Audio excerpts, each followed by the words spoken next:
So basically, we're looking at cultural valuation in the Fingal Exemplar, which is a coastal county north of the city of Dublin. Basically, we're looking at trying to bring this concept into practice, the concept of cultural valuation of ecosystem services.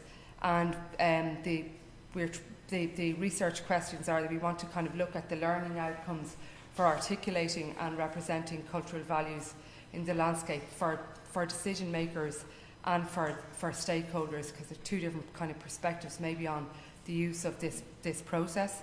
We're looking at, you know, where best to place this process within public consultation in relation to possibly environmental impact assessment, strategic environmental assessment, or the review of county development plans. And we want to ask the decision makers, do they think this process has any value in giving them a new knowledge set about the connections between people and the environment, and particular, I suppose, strengths of particular areas from different perspectives, and basically looking at how the process should feed into decision making.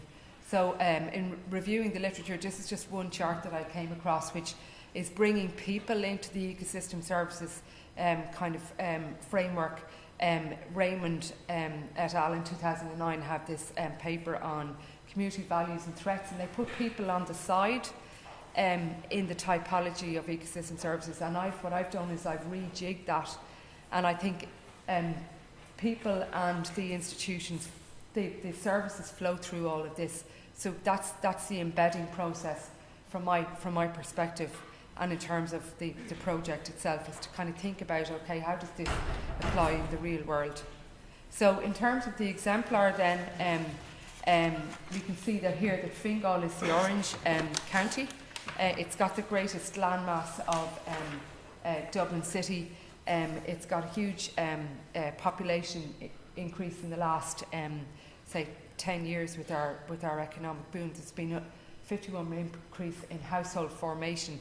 It also has a lot of kind of pressures from development, housing, recreation and infrastructure to support the growing population. The area traditionally would have been a kind of a fishing. There's lots of very small intact fishing villages still along the coastline, and it also has a kind of an uplands area. There's strong horticulture base, and it has a very good ecosystem services baseline, 27 habitats. 27 designated sites. It's got estuaries, rivers, bays, cliffs, harbours.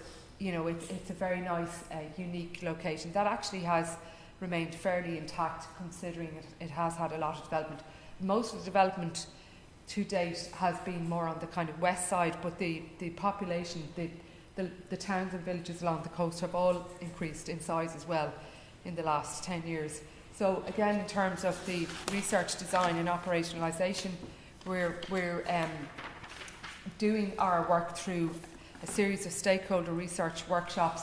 Getting initially, what we did in October was we had a participatory mapping workshop with 15 different stakeholders who are representative groups from different kind of community as well as environmental interests in the area. And we're using kind of deliberative methods to draw out their kind of interpretations of this process, and we're going to be doing questionnaire and interviews and further workshops as well. So again, looking at operationalisation, where to bring this into the practice of land use planning, and which way to go with the process. That's really the question that we're asking. So then in the participatory mapping workshop, what we did was we divided that coastline that you saw up there into 7 map areas, and we had groups of people from different locations matching the maps that they were attached to in the workshop. And we explained to them at the beginning about the ecosystem services concept, and we also then explained in more detail about the cultural services values.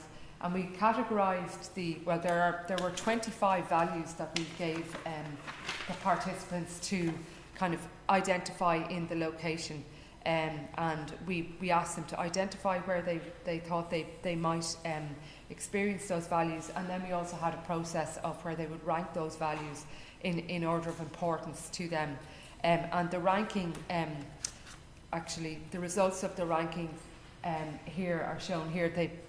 We asked them to rank the values on a scale of 0 to 5, and these are the results of the ranking. We can see here that walking, mammals, and beach activities would be very high tangible values for the people who participated in the workshop, and then on the less tangible values, aesthetics, health, and wilderness are strong values that the people have for this area. So I suppose what we're seeing is they really kind of appreciate and get, I suppose, the benefits of the site to them, but we begin to get an idea of where they actually find where the places are that they experience these things.